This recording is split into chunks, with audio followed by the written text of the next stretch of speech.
Welcome back to the Union.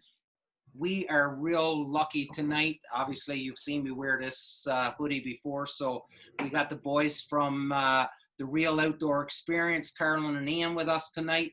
But before we get to them, we'll do our quick introduction of the panel from the Union.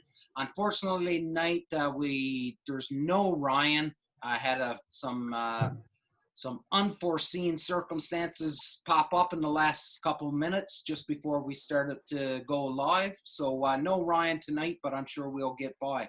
Up in Kincardine, we've got Dave, we've got Phil down in Oshawa, and Mark up in the beautiful Ottawa Valley in Renfrew. Boys, I know this is a good episode because we all know, each one of us all know Carlin and Ian, so it's a pretty good episode, especially since, you know, I guess I've known you guys now for the last, it's got to be 3 or 4 years at least. Yep. Oh, at least. So and we've hunted together, and so this is a pretty cool episode for me because I've not only are you guys, you know, I consider big shots. But I actually know you and have got to hunt with you and hang out with you and have a couple beverages and sing songs when Ian breaks out that guitar. So, that's funny. Yeah. So, you know, a really good episode for our listeners tonight, and we'll dive into exactly what the Real Outdoor Experience is and everything, and I'll let you guys, you know, talk about that and how it all came to fruition. But I got to start it off with, you guys have to be the most unlikely pair, like the odd couple. Yeah, the odd couple that come together. You know, I know you're of the same mentality, but when I look at you, Ian, as an insurance salesman, and Carlin as a first responder, it doesn't jump out partnership to me. So, you know, to talk to me about how did you guys get together and build on what you're doing? Well, it was kind of a match made in heaven, to be honest with you. The Real Outdoor Experience was really designed to get people outdoors and people that didn't know what they were doing. And you know what, that included me, and it still does in a lot of different areas. And that's really how we met. I started the Real Outdoor Experience before I met Ian, and we'll get into that at some point. But it was because I was frustrated with turkey hunting. And I got to be honest with you, I thought, you know, like everybody else thinks when they first start turkey hunting, that, you know, you get a call, you get some camo, you take your gun to the bush and you sit down, you call them in and you shoot one. And everybody knows that is not the case. So I tried for a long time, and I was not successful. And a common friend of Ian and I's kind of set us up. And Ian came out one time, and you know what? That was it. That was the match. He shared his inspiration and his knowledge with turkey hunting, and we've been going strong since then. That's really how it all started. It's kind of funny because that really is exactly how it went. And the format that we had with our Introduction to Turkey series, we talked about getting landowner permission, and it was because the mutual friend that Carlin was talking about, I knew he had a property. I knew it had turkeys and deer on it. I was relatively new to London at the time, and I wanted to hunt it. And he was like, "No, I don't let people hunt it." After we got to know each other a little bit, and he actually had me out walking his property, I'm like, "This place is friggin' amazing! Like, there's turkeys and deer everywhere. You gotta let me hunt here." And he's like, "Well, there is a guy that I let hunt here, and but he's the only one." And as we got to know each other a little bit further, he did suggest, Carlin's got this, he's got the show that he's trying to work on, but he's a little bit frustrated with turkey. Maybe you can help each other. So he did share the contact, and I reached out to Carlin, and it is a blessing that he was as welcoming as it is. Like, there's not too many people out there that I know that when a stranger reaches out and said, "Hey, I want to share your hunting property," but the timing worked out great, and Carl and I, we just became fast friends immediately. And yeah, you know what? That's there were a couple of things. Like, Carlin's a fantastic hunter. We all have if you've got the fundamentals, there's just a couple of things with turkeys that you've got to introduce to your process that can really make a big difference. And that's how we wound up starting, because it had been a few years, I think, that Carlin had been chasing turkeys, and there was just a couple of little key things, and he wound up being successful. And then we were talking, it's like, hey, you know what? How many people out there don't have a mentor that can take them out hunting, show them how to call, show them, all the basics to get them to the point that they can actually harvest the turkey and then prepare it properly to make it palatable. And that's how we started talking about the first series that we did, our intro to turkey hunting, where we can help, where we wanted to put a format together that takes it from passion to plate, right? From getting landowner permission, learning the calls, buying the camo, scouting, all that kind of stuff, right to cooking and serving wild turkey. And you know what? I think both of us were really surprised at how well it was received. Let's be honest, no matter how long you've been hunting them, you're still frustrated with turkey hunting.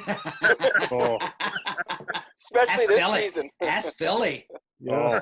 Yeah. Like, I don't think I was fortunate to pick up a few new properties this spring, and I don't think I have ever hunted turkeys this hard. And I've only I got one Tom, my dad got a Jake, and that's all we could muster. Like, it was painful. But on the other note, as you were saying there, Ian, about cooking turkey, I actually took one of the breasts and made jerky a couple days ago. Like, I've been missing out.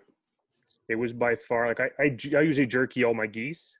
I did one of the breasts, did it jerky, was like hands down the best thing I ever did. So good. That's awesome. Oh, I need that recipe, buds. Yeah. Put that up. Yeah. It's I think High Mountain seasoning. Okay. The Cabela's stuff? Yeah, the High Mountain. There's commercials on Wild and stuff, whatever, right? I did the cracked pepper and garlic. That's fantastic. I threw it in the dehydrator 12 and a half hours at, I think it's like 160 Fahrenheit. Oh, like, so good. I'll bet if you took a piece of bark, soaked it in chicken stock, and then rolled it in that stuff and then jerked it, it would taste great. Marinate it in a challenge accepted. Yeah. Marinate it in a fine whiskey. My favorite one from them is the Cajun. Oh yeah, the Cajun version. Oh yeah, that's a good one too. Oh boy. So you know, Carlin, that what Ian was saying, that plays into something that I usually always bring it up at some point whenever we do a show, do an episode, is that, and that's, I've always tried to surround myself with good people, you know what I mean? And I think part of that come from my training and being in the military and knowing that, listen, nobody is an expert at everything, and you need to have yourself people that you can rely on to help teach you, just like Ian, you know, as a mentor or a buddy or whatever word you want to call it.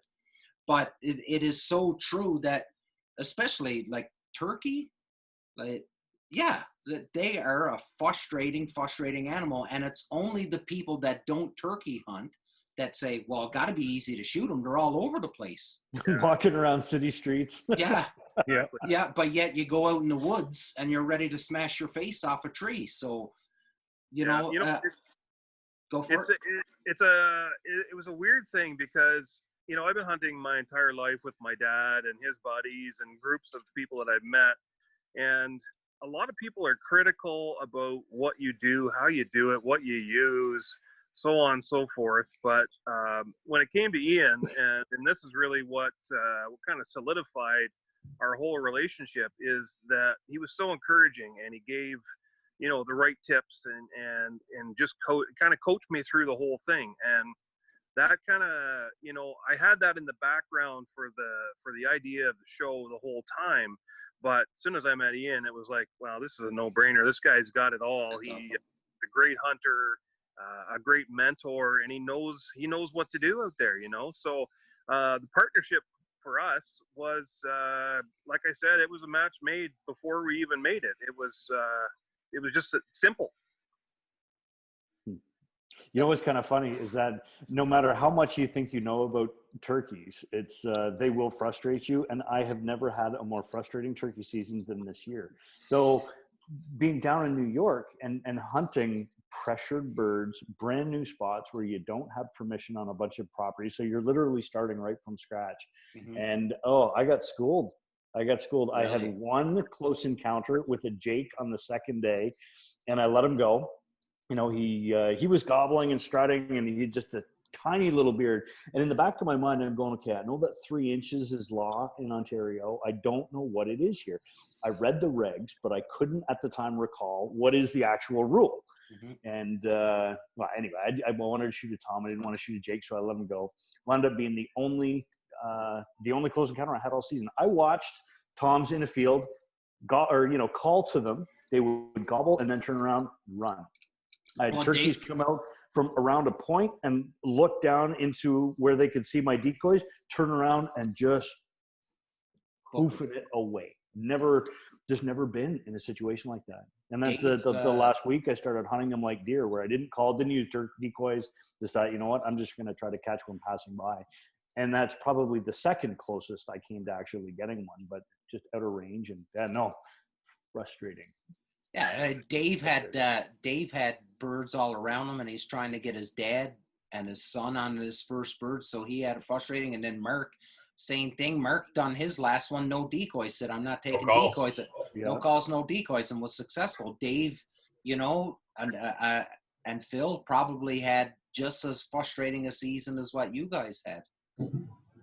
Yeah, except all you guys got one. I did not. Everyone got birds this year for me. My dad got one. My brother, my son got one. My buddy got one. We're all good. Awesome. That's awesome. So, guys, I know you've touched on a little bit. Sorry, I got rum in my mouth right now. I mean, Diet Pop. Right. So I know, like, you guys have sort of kind of touched on what the real outdoor experience is, and Carlin, your idea behind, creating, for lack of a better term, a mentorship program for people that, if you're new to it, this is everything. Because you can go watch wild TV and watch some guy out smashing and getting animals every time he goes hunting, but that. Everybody knows that's not realistic, but to have somebody tell you, listen, that this is everything from point A to point B. This is what you need to know. It's amazing that no one's ever thought about it before. When you really think about it. So I know you guys have touched on a little bit, but exactly what is your mission with the real outdoor experience? It is simply to share what we've learned, the people that we partner with, what they've learned, everything that it's a mentorship. That's kind of the word. We want people to get outside. We want people to get outdoors. We want them to take their kids. We want them to go and experience the outdoors. And, you can watch Wild TV and Sportsman's Channel and, some of the best shows out there like Canada in the Rough and Bushnell's Trigger Effect, those guys, that's a great show. That's not what we're about. We are about the teaching side of things. We're not, we're not going all over the world shooting different animals, and absolutely no, I'm not throwing anything at those shows. Like, I wish I was that guy, but we're, just the simple guys down home, going out and hunting to put food on the table, to give kids those memories. And like, I'm sure, most of us, if not all of us, have had those memories with their dad. And, that stuff is priceless. Ian tells a story about the smell of a 410 shell when you shoot a grouse. Like that just sends shivers up my spine, because that is Look, really look. Goosebumps. That's awesome. That's awesome. yeah, and so thankfully I've been able to share that with my kids. I've been able to share that, both Ian and I have been able to share that with all kinds of kids and all kinds of mums and dads. We run a youth outdoor day of adventure program. We're going to get Dave down there one of these days and help us out. But, that day we have, 100 kids. They come out fishing for the first time. They come out shooting archery for the first time. They learn about turkey calling and turkey hunting. There's all kinds of activities we do for that day. How to light a fire. Yeah. Absolutely. That day really embodies what we're all about. It's about sharing the outdoors and giving those kids the opportunity, and those parents to have that opportunity with those kids outdoors doing some fantastic, really cool activities. For me, it was like when you do hunt and being able to take somebody out that has been, you're just introducing and seeing them get their first grouse. Like all my nephews, they've all, I was there when they got their first partridge. I was there when they got their first turkeys. I was there when they got their first deer. Now they're, all grown up and sort of gone. And you kind of look around and go, okay, well, sort of now what?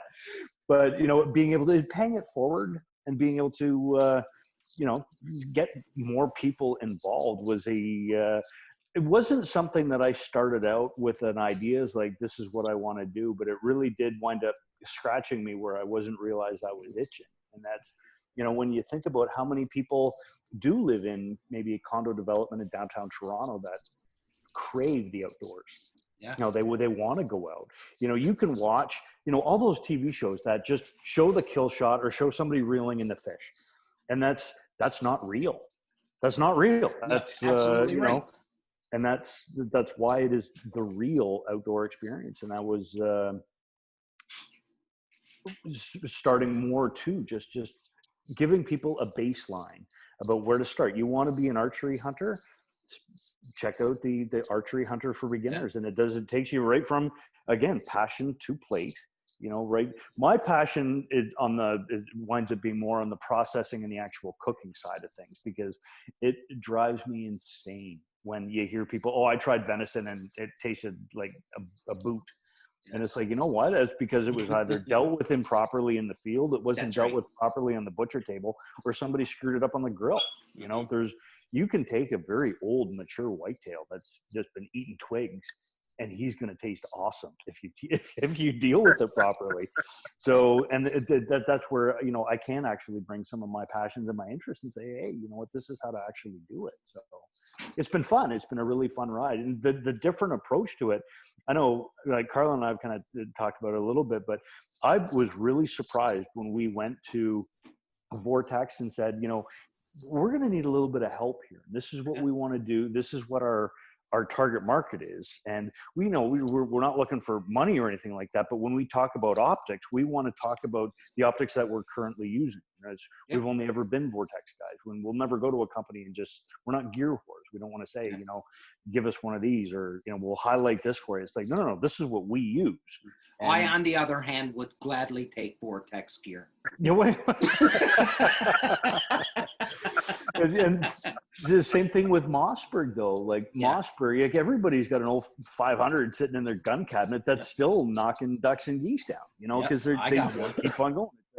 It's a working man's gun. You can, it's not a, flashy, ridiculous thing, but it's real. And it's the kind of guys that we are and the people that we hunt with. And so when we went to them and said, this is what we're doing, I know I was really surprised with how well it was received and how well they appreciated just a different take on it, because we're not just about kill shots or big racks in a fenced in area. And I think a lot of those companies now, and not taking anything away from any company out there, but there are a lot of people that are doing these shows where it's, the perfect conditions, everything lined up, and they're getting that massive animal and that record breaker and stuff. So there's a lot of these people that are able to do this. So when you approach a company and you're a grassroots, blue collar working man, listen, we're not gonna blow your socks off with what we're doing. We are honest to God, just down to earth people trying to do something good for the community. And I think a lot of, so a company like Vortex, it was probably a welcomed conversation for them to have with you guys, right? My question to you now is after you brought up that point about, people living in the condos in Toronto, as hunters, we always say it, right? Well, the people in the city, they're the ones that's against us when it comes to the guns, and they don't understand our way of life and stuff. And that I think that's a default response that we have. What, in your experience, would you say that the interest within hunting and that, going out and harvesting your own animal and putting it on your plate, that it's not shot up with hormones, it's not, it's processed, they know where it come from, they know what it's eating. Are you finding more interest from people that you would never have thought would be interested in hunting? That was a really long question, but and a difficult one to actually kind of quantify. We've never done the polling. We haven't gone to that extent, but there's an awful lot of people, and say per capita, that wonder about hunting, wonder about, the ultimate organic meat. Like when you walk into a grocery store, what's an organic, chicken or that's the biggest crock. That's the biggest crock. I don't understand it, but I think in a place like Toronto, just as a community, I think that there's probably more, I don't know, say virgins than there are that are going to be living in Thunder Bay, right? So everybody in Northern Ontario has, they've eaten game, they've been a part of it, they've probably been, driving a dirt road looking for grouse, even if it's not their thing, they've been part of it. Yeah. And there's the city people. I think that there's probably a greater audience than we're aware of that actually questions it, and it's easy to think of Toronto as being, people wearing, skinny jeans and going to bars and taking pride in pride parades. But there's an awful lot of population there that I think really do, they don't care about what hunters do with guns. They're afraid of, gangs and gun violence, like all of us are. Yeah. But they're a little bit more sympathetic to the people that are using a 12 gauge for your goose hunting, and that's those are people that are part of our audience. That's also the kid in North Bay who, maybe he's with a single mom. I know Carlin touched on Yoda, our youth outdoor day of adventure, and the number of moms that are bringing their sons or daughters out because they don't have a brother, uncle, boyfriend, father, anybody. So they're coming out and they, like the goosebumps again when they say thank you so much for doing this, because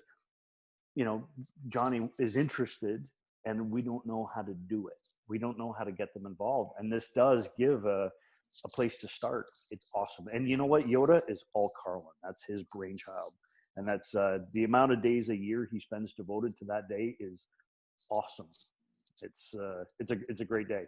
We expect all of you guys when we do our next one. So, and it's funny that you say that, Ian. Like, I think you guys can all agree. Like, the amount of just Joe citizens that take up hunting is non-existent. Like the numbers are so small. Like, I can see probably the vast majority of people are raised into it, right? Mm-hmm. Like obviously fishing is one thing, right? You can go to Canadian Tire. You buy your stamp, tag, license, whatever. You grab a rod, some lures, and away you go. It's like turkey hunting. Yeah, I've seen it on TV, dude. Half an hour, you can shoot a bird. Yeah. Can I circle back a little bit there, Damien? Yeah, go for it, bud. This kind of goes to grassroots of where the Real Outdoor Experience was built, and I was asked to take a high school class, a buddy's wife's high school class, to the outdoors for a day. And these kids were inner city, like deep city type kids, troubled kids.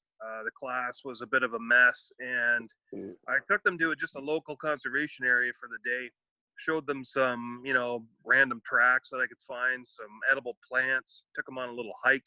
We made a campfire and cooked some s'mores, and that kind of stuff. Took them to the beach, and I showed them coyote poop, for the first time. And I could not believe how these kids they were just fixated on the outdoors, and they couldn't believe that all this stuff, this was a conservation area within the city. They could not believe that all this stuff existed and all these activities were out there that they were not participating in. And that's when the light bulb went off in my head, and I said, I got to do something. I gotta help these kids learn more about the outdoors. And if that means it's camping or fishing or hiking or hunting, then that's what it is. And that's where the Real Outdoor Experience was born. And I think, to your point, with the city people, I think it's education, to be honest with you. Yep, you're right. Everybody, all of us grew up with dads or uncles or grandpas that hunted. So that's part of our heritage. And my kids are the same. But for those that don't have that mentor, those that don't have that person in their life to introduce them to these activities, have been hoarding toilet paper. yeah. That's where we all need to fill that gap. And that's kind of that's exactly where the Real Outdoor Experience was born. Yeah.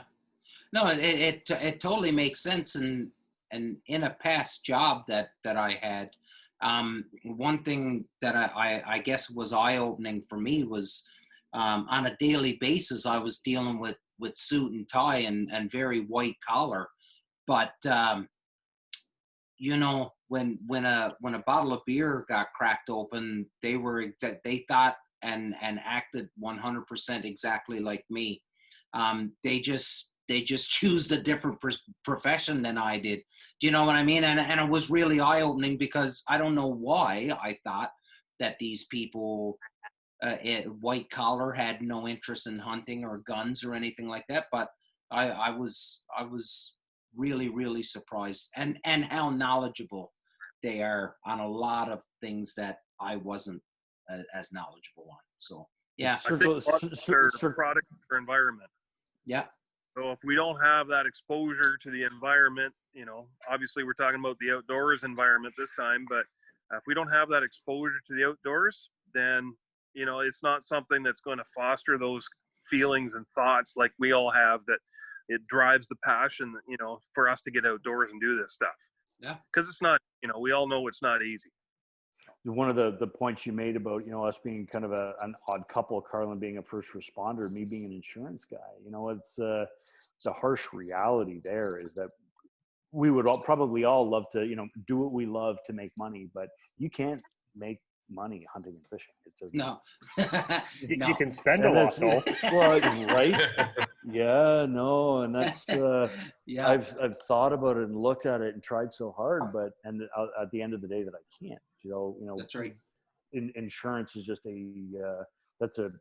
just a different side. It does provide an opportunity to be able to do what I want to do on the weekends. Well, and you know what? And I've always held this bit of advice. So first, when I started Punisher Waterfowl, I was looking, I was reaching out to whoever I could that was in the industry that made product. And I was, hey, listen, this is who I am. I'll sell your product for you. You give me a good price so that I can make a profit, right? So I had reached out to a company and Edited States, and they were really good to talk to. And they said, actually, we have a Canadian distributor, and we're going to put you in touch with this person. So I'm getting my winter tires put on, and I'm sitting in the garage, and this guy calls me.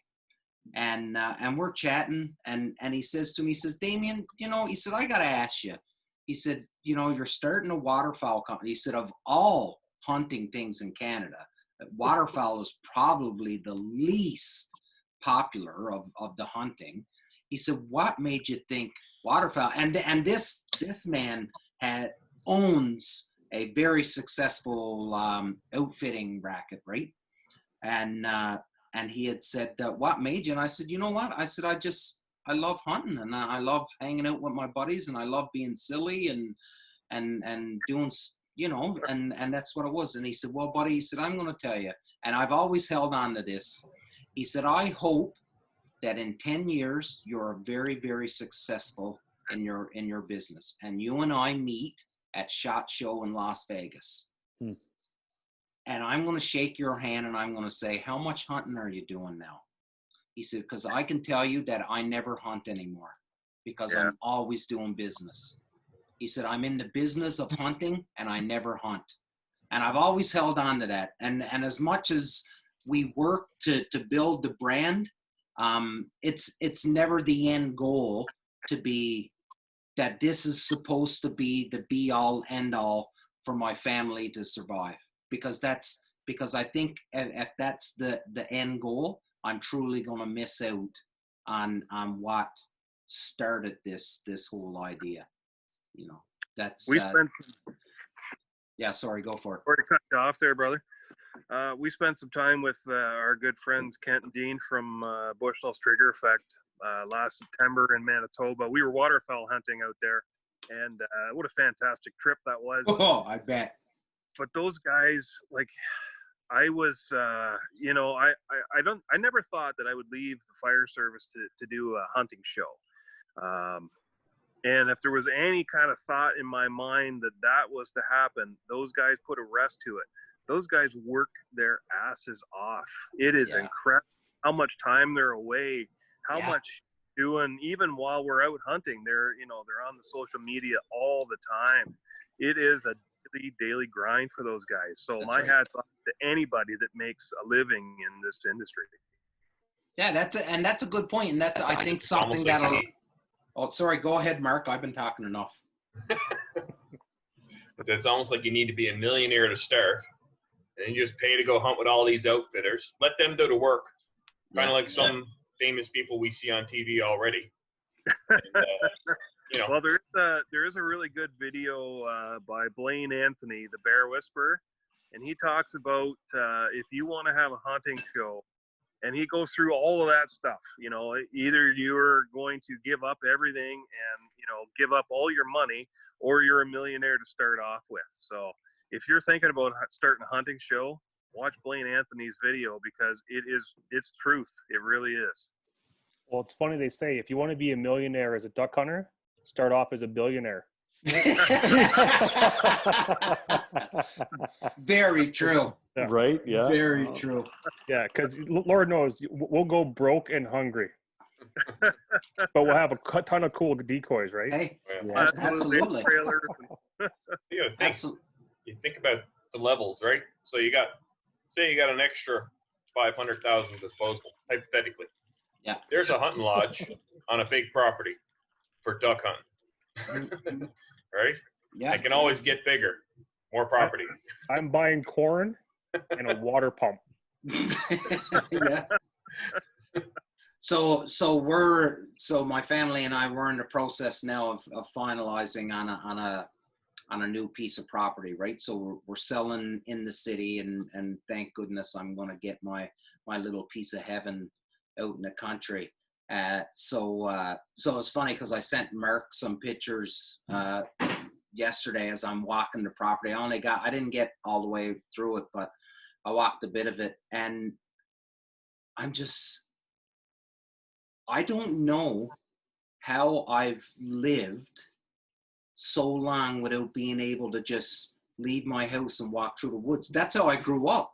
You know, like my mom and dad's house, it's surrounded by trees. Like when I walked out back of my mom and dad's house, I was in the woods, and just walking that piece of property yesterday, the feeling that it was just, this is going to be mine, and it's all mine. And some people may not understand, and it's just trees. There's no open fields.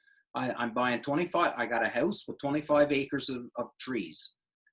And I was just walking through it yesterday, and I'm like, this is going to be mine. And I could not believe it. And the feeling that it's mine. And now I'm like, well, I found a little trickle of water. So first thing, I'm like, I wonder, can I dam this up and make it into a pond? And then the engineer in me is start thinking, okay, well, where there's water, I got to make sure it's not affecting something else. And I'm like, this could be a lot more expensive than what I really want it to be. And so, yeah, like it truly is something I think a lot of us take for granted, is that this lifestyle that we lead, and not to get away from our topic and the money and the shows and all of that, and that's all great, and the people, God love yous, that are doing it, like you said, Carlin, because they are working. The industry is getting their pound of flesh out of those people to be on the shows, to have their own shows and to be as famous that they are. It's not a cakewalk by no means. But I think I really took for granted until yesterday how much I missed the fact of just being able to walk out my back door and walk through the woods. That's an unfortunate reality, I think, Damien, and you're not alone there. But I mean, how many people can today go out and buy a farm? You want to be a farmer? You need to go out and buy, 200 acres with a cornfield and a tractor and all that other kind of stuff. It's unaffordable. It's ridiculous. So, and that's why we spend so much time on the art of obtaining landowner permission. Yeah. If you're gonna hunt, how many people realistically get to buy their own properties? I had to go out of province, because out of country, right? Yeah. Well, buying in, London is where my office and home is. But to get 100 acres down here that has, deer and turkeys and all that other kind of stuff it's obscene. Yeah. It's unaffordable. And I mean, very unaffordable. Yeah.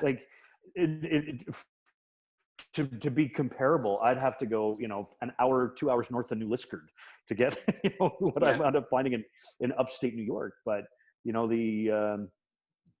the upside of that is that, acreage and properties, deer and stuff like that, it is within reach financially, but you know what? You're only a political decision away from not being able to get there. And that's kind of a harsh reality that I'm going through right now. But and to that though, up until February of this year, was that ever even a thought in your head? Like when you were thinking about making this investment in upstate New York, that was never a thought about the borders being closed. When has the borders ever been closed? Never. And you know what? And it's going to open, and things are going to go back to normal, and things just sort of continue on as it is. But again, for our for the common folk, being able to just get to know the farmers, get to know the landowners, learn what you can do to assist them, whether it's doing hay or cutting firewood or putting up fences or look at groundhogs, anything. Look at you should see the amount of work that Mark puts in. So Mark has an unbelievable deer property that he hunts and turkey, but the amount of work, Mark, that you put in for that farmer, and and you're only happy to do it, but it's a crazy amount of work. And the firewood. Oh, well, I got a little shout out to Jake and Tanya, the owners of that property. If it wasn't for them, my Ontario experience would not be the same. Just this year, for example, I had approximately at least 24 different Jakes crossing that 100 acres. At least 24, plus Toms. I was managed to get a few friends in to help them bag a bird this year too. So I was pretty. I felt good about that, to be able to get those. And one of them was friend Troy. He brought in his two daughters, and they sat in the blind, and he bagged his first turkey with them there with him. Nice. So, pretty awesome, eh? What a gift for you to give that guy. Good for you. Oh, no, I don't even mind it, but I managed to get 3-4 different friends in this year, and all but one got birds, but it's not for lack of trying, right? Yeah. Isn't that funny too? So many landowners are like, okay, well, you can hunt there, but you can't bring your buddies, or you don't want to. And that's oh my gosh, that's a whole other topic. How many times have you taken somebody to a property, and then you show up a couple of weeks later, and they're there with their friends? Yeah. They won't be doing it on this property. Wait a second. That's poor etiquette. And so that's a good. Hey. Have you guys done an etiquette episode? You know what? Actually, no. Carlin, make a note. I think you guys should totally do an etiquette, because and let's face it, it needs to be done today. Right. I think today more than ever, because we have a generation of without getting into too much, but everybody thinks that they're owed something. They're owed something. They're entitled to something, and there's no repercussions anymore, right? And maybe an episode from the Real Outdoor Experience on proper etiquette when it comes to hunting and talking, especially to those landowners. They don't have to let you on their property. Yeah, No, for sure. that's actually really, yeah. Go ahead, Carlin. Speaking about etiquette, and you guys being hardcore waterfowler guys, I find that with the waterfowler community, the etiquette is, I know you have those one or two out there that don't understand it properly, but I've seen so many times in the waterfowling community where, you know, a guy shows up and he's got a setup already, and you know, more guys show up that had scoped that same field, and everybody has permission. And the first group doesn't turn anybody away. They say, you know what, why don't you join us? Yeah. And I've heard so many stories of that, but primarily in the waterfowling community. So, you know what, that's a great point. Property etiquette. We'll put that on the list. Yeah. And I think with waterfowlers, and it is certainly with me, and I think I speak for the boys as well. When it comes to deer and turkey, like, you only have that tag. Do you know what I mean? You get that one animal, and you hold that piece of property so tight, and you don't want to let it. But when it comes to bird, like, let's face it, like, I've seen fellas get so upset and take crazy chances with safety over birds, and that's what's absolutely mind-boggling.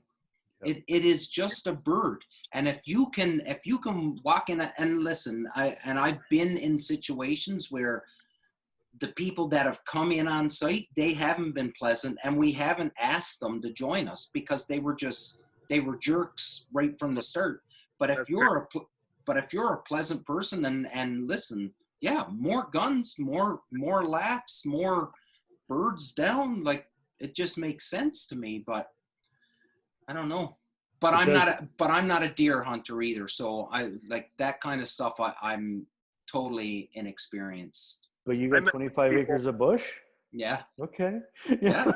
Hey, buddy, because I've never deer. I'm a moose hunter, right? When it comes to big game, that's all I know. And I grew up in Grossmore National Park in Newfoundland, and hunting moose. You didn't hunt moose. You just went out and got one. Yeah. Like, isn't there like more moose out there than people at this point? Yeah. So where I'm from, there was at one time there was more moose per square kilometer than there was people. And so it wasn't a hunt. Do you know what I mean? It was, you went out and you got your animal, and you know, you put it in the freezer, and that's what you had all fall and all winter. Yeah. And then like, you couldn't wait until the freezer got empty and you went and got a piece of beef because you were just so sick of moose, because that's all you ate for. Well, it's just like turkey, right? You just go out and pick one and get it, right? Yeah. Yeah. You know, it is a funny difference, just even regionally. Like, we have so much crown land in Ontario, and, you know, in so many of the provinces. When you look at what our population is, it really does follow the U.S. border. Yeah. Being down in the States, and I know that my property, when I bought it, was really well marked. Like, they were posted, this is the owner, and it just it's just really well defined. Everybody's is like that. Really? And yep, every property. So, you know, as soon as you're stepping off your property onto somebody else's, and there is they're territorial to the point that, like, I've just never seen it. We don't see people whose properties are marked, and, you know, the property line's kind of back there somewhere. There might be a fence, or usually where the corn starts or something like that. But down in the U.S., it is very delineated, and yeah, you don't step off your property line. It's funny you say that, Ian. I've got a really good friend who's a fisheries biologist out in Nova Scotia, and he currently owns, I think, 135 acres. And the trespass laws, because obviously it's provincially regulated, the trespass laws in, like, Nova Scotia are, like, literally willy-nilly. Like, if there's bush, it's considered quote unquote crown. Like, you can't trespass across agriculture, but if it's like just free range bush, it's a free-for-all. And it drives my buddy nuts, who's from here in Ontario, who I got into hunting actually myself. He piggybacked off me for a while and took up the sport. And now that he's working out there, like, he owns, this huge chunk of land, but like, he could be out there deer hunting, and here comes someone walking their dog. There's nothing you can do. If they're going in a straight line, it's not trespassing. Like, you're right. It's just weird rules. So like, there's no ownership.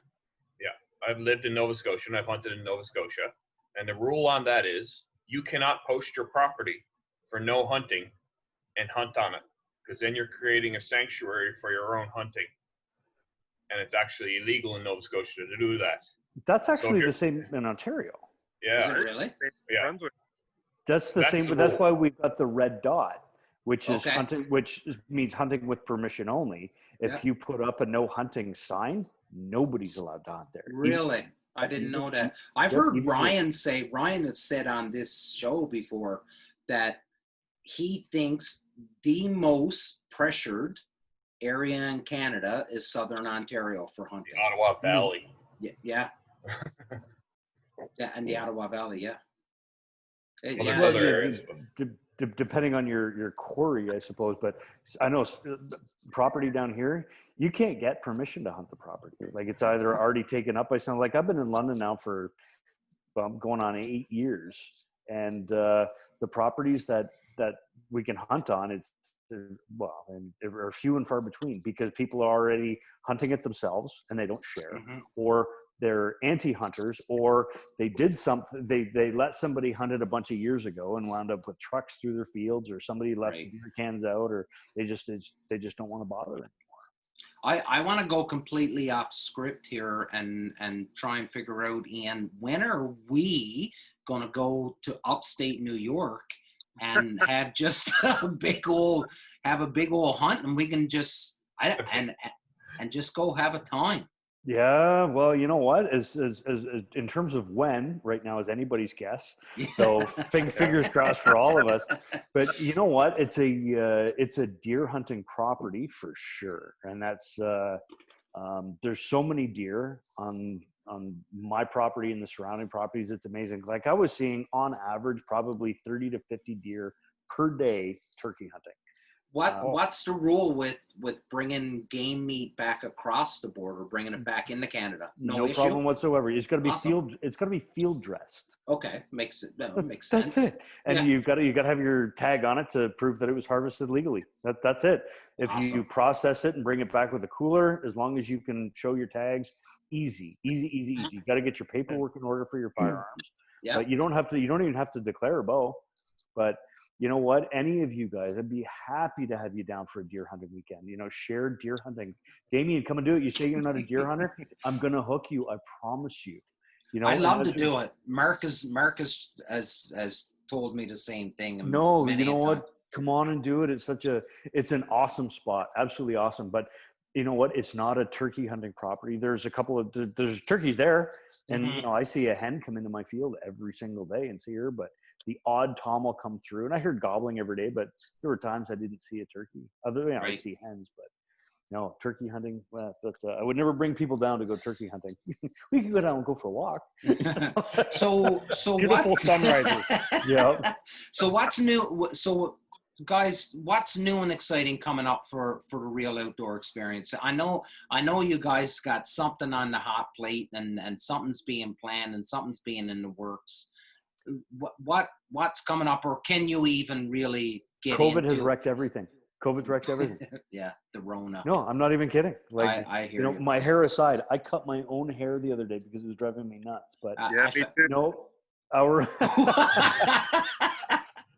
I found out there's a black market hair cutter here in Kingston doing shady haircuts in back alleys somewhere. So how weird is that marijuana is not only legal? You said that to me the other day. It's awesome. It's essential. Yeah, we got to go to an alley to get a haircut. Marijuana is legal, and you're sneaking around to get a haircut. It's awesome. the hippies have won. True. It's so true. But yeah, no. We have canceled Yoda, like that. The people have just kind of gone like, we can't plan on that. We don't know. That's And right. there's so much effort that goes into finding the location and getting just all those things lined up. Carlin, that's his deal. He can speak more to it, but we had to put a pause button on that. Carlin and I can't, with social distancing and stuff like that, you can't, That's right. we can't do anything. We were supposed to be at the sportsman show. That was canceled. Other Right. speaking engagements and just, activities that we had, it's all canceled. So We had a series with Vortex booked, and yeah. yeah, it's on hold. And we were really hoping to redo our turkey series. We've learned so much about video production, and got some great shots on video over the last number of years out turkey hunting. And this was supposed to be the year that we We're put going it to on. redo it. Yep. But yeah, COVID has really shot it down. So you know what, we're gonna just kind of write off 2020 and look forward to 2021 and kind of group there. Yeah. That said, this fall will be an awesome opportunity to do a whole lot of filming for a renewed archery series and all that kind of stuff. So it's the cool thing about what we do, so much is footage and then so much is just sitting around like this talking about it. Yeah. So this fall will be a footage year, and we can decide how we want to edit it and sort of put it together. I really like the etiquette angle. We talked about that, and we touch on it with landowner permission and the ethics, the ethical shots, Absolutely. treating an animal ethically. When you're cooking it, I think it's important to pay the appropriate homage when you're cooking. I love the jerky turkey idea. Like, that's friggin' awesome. So many people just disrespect at the point of harvest, and that's well, you know what? I don't think as many people do as public and society thinks they do. Right. And let's overcome that perception, and that's a cool thing. But any one of you guys want to hunt New York? It's a non-resident tags, or you can just buy them over the counter at Walmart, and it's all you need. You don't need bring a sleeping bag and your bow. That's it. Boots. I'll come spot for Damien. Yep. No, it's awesome. And you know what, guys, this has been, and remember, if you remember, at the beginning of the show, I had said this is a pretty organic conversation, and you'll see how everything will just flow, and fellows are asked questions, and before you know it, it's an hour, and I've got to sum everybody up. We could go on talking forever. However, our listeners at some points like, guys, I love listening to yous, but I've got to get on with life. You guys are just, you guys could go for months on this. So, Ian, Carlin, I cannot thank you guys enough. And I like to, because to me, this has really come full circle, because I've got to meet you guys. I've got to hunt with you guys, and consider you both friends. Yeah. And now to be able to reach out to you guys 2 weeks ago and ask you, listen, would you like to come on the Union podcast and sit down with me and the boys and have a chat, and it really makes me feel good to know that you guys are doing what you're doing, and you're doing it for the right reasons. And I know everybody is busy, but it's something that all of us here, we try to preach it every show, and that's be a good person and help out your community, and just be, just be honest. And you, we had Rusty here on last week, and probably one of the most humble people I've ever met in my life. And he had said, you don't need to be an asshole in order to succeed. And it was brilliant, and that's what he said. He said, you don't have to be an asshole in order to succeed. That whole mantra in business of cutthroat, that doesn't need to exist. Fellas, I can't thank you enough. It really means the world to me personally that you're here, and I'm even sporting my hoodie from you guys. So I love it. It's time for me, however, to do a shameless plug, and that is, check this out. So another veteran-owned business out of New Brunswick, and a combat engineer just like me. I approached him. I've been using this product for years. I approached him and asked him if, hey, listen, could we do this? He's a duck hunter, goose hunter down in New Brunswick, and Dave can attest to it. He was clicking his heels. He was like, oh my God, this is awesome. Let's do this. Let's do this. So finally, today, the Cranky Mallard beard oil is available. It's on the Punisher Waterfowl site. I'll have a bunch with me here in Kingston. Dave's going to have a bunch with him up in Kincardine. And you just reach out to us and we'll get it to you. And I cannot thank everybody. And for everybody that's purchased the Ban Idiots, Not Guns t-shirts. You know, the support is amazing. And as a hunting community, I think we need more people like Carlin and Ian doing their thing and just being out there and being honest to God, good people. And that's really where it all comes down to. And that's what we need to see. We need to see more honest people just doing it for all the right reasons. Boys, I can't thank you enough. We can go around the table for any last words. We'll start with Mark. Actually, no. We'll start with Dave because Dave hadn't said fuck all today. Speak up. Hey, boys. Yeah, Dave, you know what? I got two things to say. First thing, anybody looking to take your kid to something, that Yoda experience, I took my kid there 2 years ago, and that's what got me going with taking kids out. I've taken kids out for turkey, for ducks. It's just a great experience, and it's not something that you got to go down and be like, oh, my kid doesn't want to hunt. You know what? There was a kid there that thought that he was going to be a hunter, and he went to the fishing pond, and he caught the biggest fish of the day, and that was probably the best experience.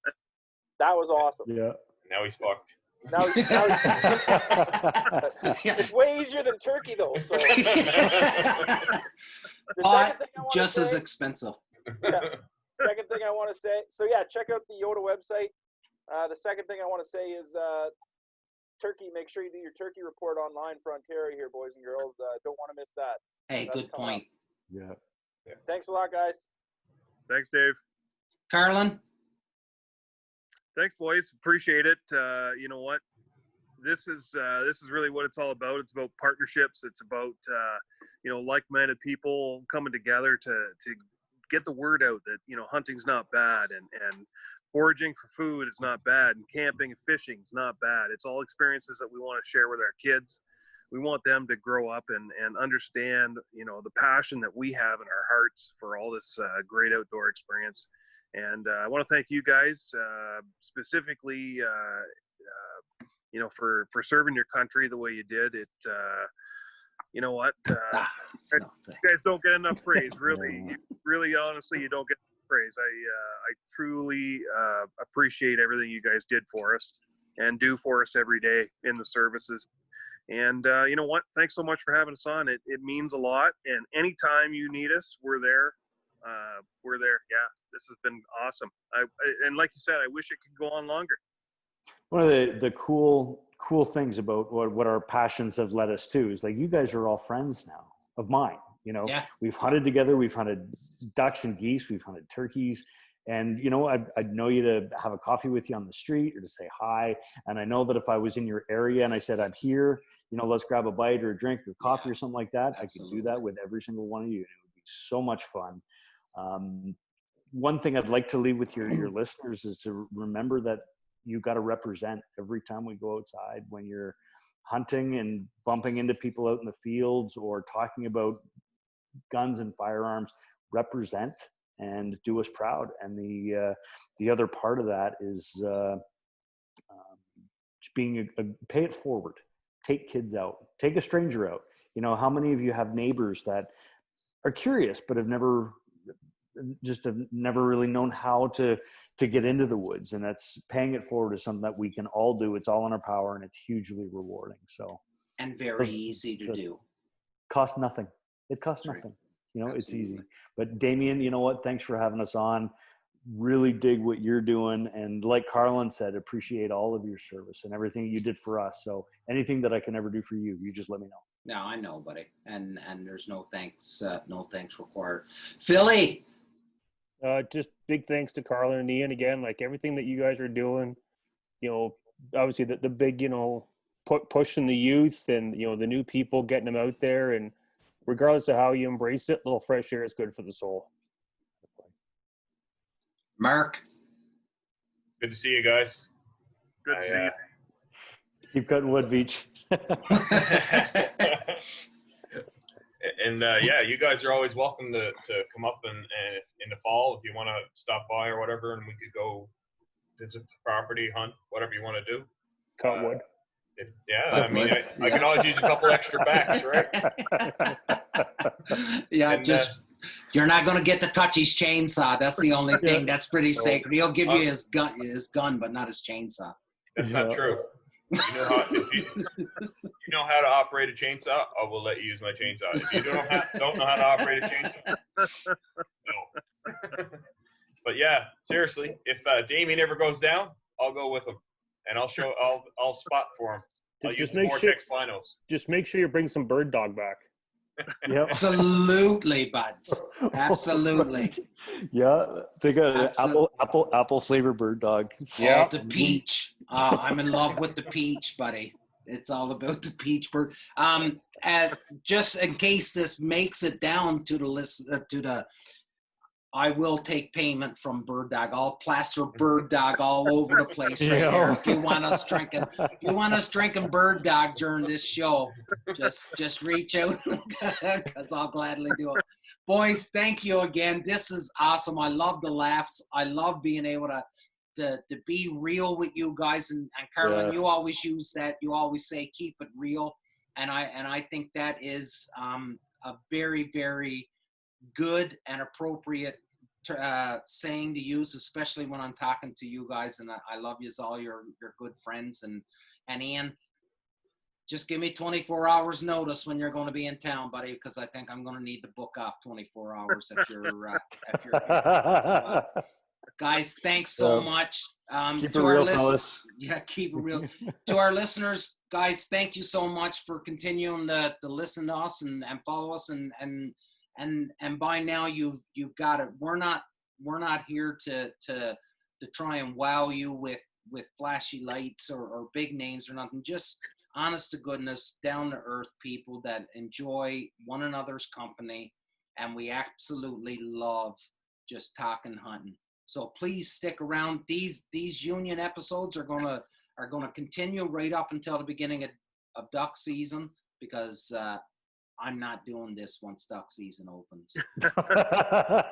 I'm going to be in a blind, and I know most of you are as well. Again, thank you to Ian and Carlin from the Real Outdoor Experience. It was a blast and a pleasure to be able to host you guys because you are really good friends. Big love to everybody. Thank you. And this episode is going to be available in a couple days. Big love, everybody. Thanks.